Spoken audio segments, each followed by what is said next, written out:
Say good morning. Good morning. This is the story of Otto, a quiet, gentle old cat who showed up in our lives when he had almost nothing left, and who reminded me that sometimes love finds us when we least expect it. What's up? Look what I got. It happened one late afternoon. There was a cat sitting on the third stair outside our apartment building. He looked so frail, his fur dirty and matted, his eyes half closed, as if the world had just become too heavy to look at anymore. You ready?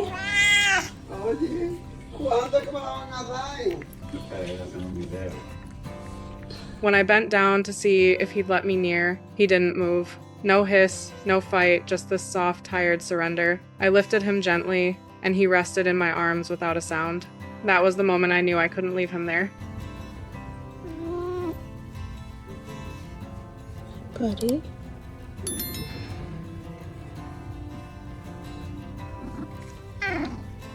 Inside, I set him down with a little bowl of water and some food. He ate slowly, pausing between bites to look up and meow this faint, grateful sound that felt like thank you. His smell told us he'd been living off garbage for who knows how long. When we washed him, the water turned gray, and he just kept licking our hands, purring through every moment. Even then, he had kindness in him.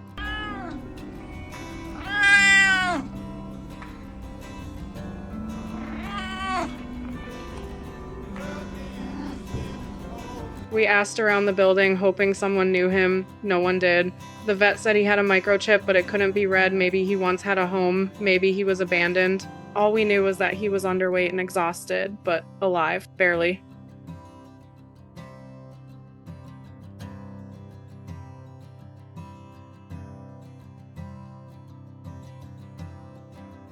The vet told us he weighed only 7.5 pounds, far too little for a grown male cat. He needed food, rest, and time. For the first few days, we kept him in the bathroom, both to help him heal and to keep him separate from our two other cats, Sam and Dean. He didn't seem to mind.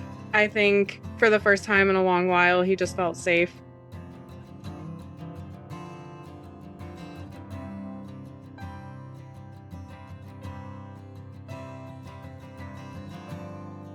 Those first nights were quiet. He would curl up on a towel and sleep for hours, waking only to eat or drink. Sometimes, I'd sit with him and just talk softly, telling him that everything was going to be okay. I don't know if he understood my words, but I think he felt the meaning. His eyes would close, and his purring would grow deeper, like he was finally allowing himself to rest.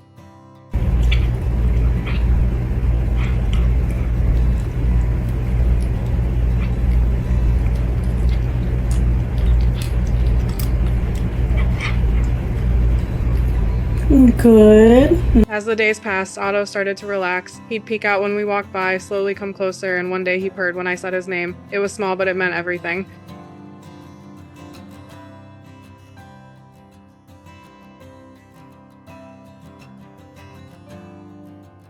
When it came time to decide what to do, we realized we couldn't let him go. I had only planned to foster him, but it was clear he had already chosen us, and in a way, maybe he was the one rescuing us.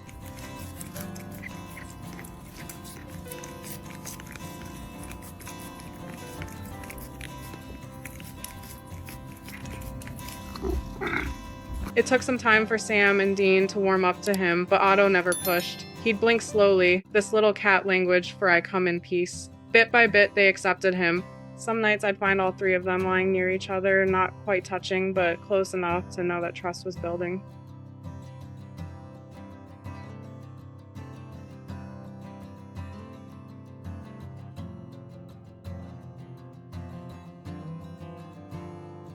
A few days ago, we weighed him again. He's now up to 11 pounds. His eyes are brighter, his coat soft again, and he's found his favorite spot, the couch by the window. Even though he can roam the whole apartment, he always returns to that same spot, his little haven of comfort. It's where he naps in the afternoon sun, or watches the world outside without fear.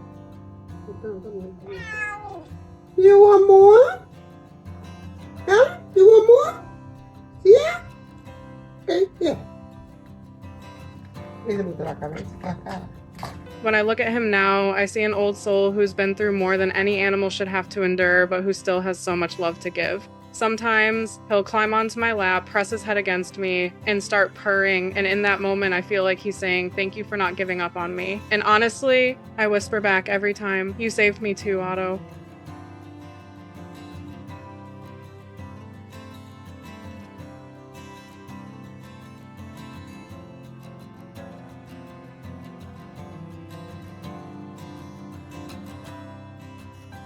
Otto has taught me that rescue isn't just about saving a life, it's about giving back dignity, comfort, and love to a creature that once had none. He's shown me that kindness has no expiration date, and that even the most broken souls can heal when they feel safe.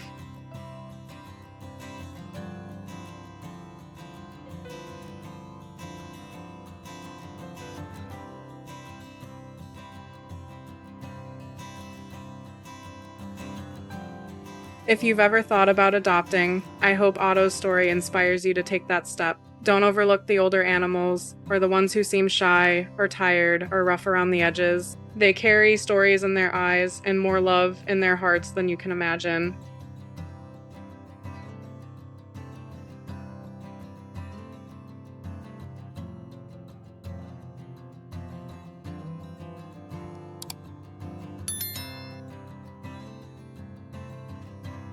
Visit your local shelter. Ask about the ones who've been waiting the longest. You might just find a friend who's been waiting their whole life for you.